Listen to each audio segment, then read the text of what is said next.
ഇതാ അല്പം വെള്ളം തന്നു.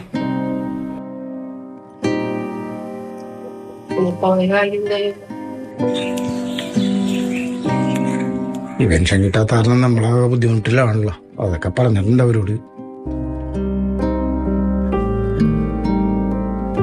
റേഷൻ കടയിൽ നിന്ന് പോലും അരി കിട്ടാത്ത അവസ്ഥയാണ്. റേഷൻ കാർഡ് വെള്ളമായതുകൊണ്ട് യാതൊരു ആനുകൂല്യങ്ങളില്ല, റേഷനരി കിട്ടില്ല. അതുകൊണ്ട് നമ്മളെപ്പോലെ ഒരുപാട് പേര് കഷ്ടപ്പെടുന്നുണ്ട്. പെൻഷന്റെ കാര്യം എന്തായി? ഇതൊക്കെ പറഞ്ഞിട്ട് എന്ത് കാര്യം? സർക്കാരൊന്ന് പറയും, KSRTCയുടെ MD വേറെ ഒന്ന് പറയും. നമ്മളെ ദുരിതത്തിലാക്കുക അല്ലാണ്ട് ഇന്നേവരെ എന്താ ഉണ്ടായിട്ടുള്ള പറഞ്ഞു പറ്റിക്കല്. നാളെ തരും, മറ്റന്നാൾ തരും, ഇത് തന്നെ. ഇപ്പം സൊസൈറ്റിയിലെ ലോണിൻ്റെ കേസ് ആകെ പെൻഡിങ്ങായി ആകെ വിഷയമായി മാറിയേക്കണ്. ഇതെന്നാ ജപ്തി ചെയ്ത് കൊണ്ടുപോകണമെന്ന് ദൈവത്തിന് മാത്രം അറിയാം. ആളുകൾ നോക്കുമ്പോൾ വീടുണ്ട്, സ്ഥലമുണ്ട്, ഇതൊക്കെ ഉണ്ട്. പക്ഷെ നമ്മുടെ ജീവിതം ആരെങ്കിലും അറിയണ്ട?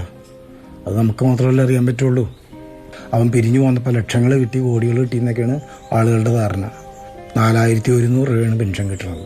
അതുപോലും ചൊവ്വേറെ കിട്ടുന്നില്ല. അതും 3 മാസം ആയി കിട്ടിയിട്ട്.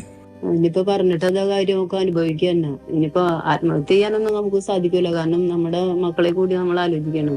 സർക്കാരിന്റെ ഒരു പരിപാടി പോലും സർക്കാർ കാശില്ല എന്നുള്ള കാരണം കൊണ്ട് മാറ്റി വയ്ക്കുന്നില്ല.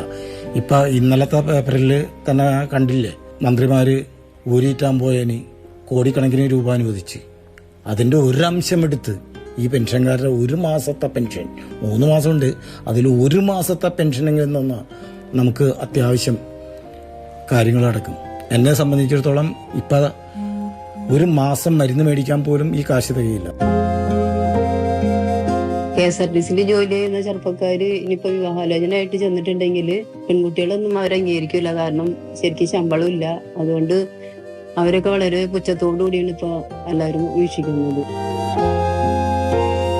ആലോചിച്ചിട്ട് ഒരു എത്തവും പിടുത്തവും കിട്ടുന്നില്ല, എന്ത് ചെയ്യണമെന്നുള്ളത്. തുളസി ചേട്ടനും ഗിരിജ ചേച്ചിയും ഇങ്ങനെ പ്രാരാബ്ധങ്ങളെ കുറിച്ച് പറഞ്ഞുകൊണ്ടിരിപ്പാണ്. ഇത് എന്തെങ്കിലും അവസാനിക്കുമെന്ന് ആർക്കും അറിയില്ല. ഇത് ഇവരുടെ മാത്രം പ്രശ്നമല്ല.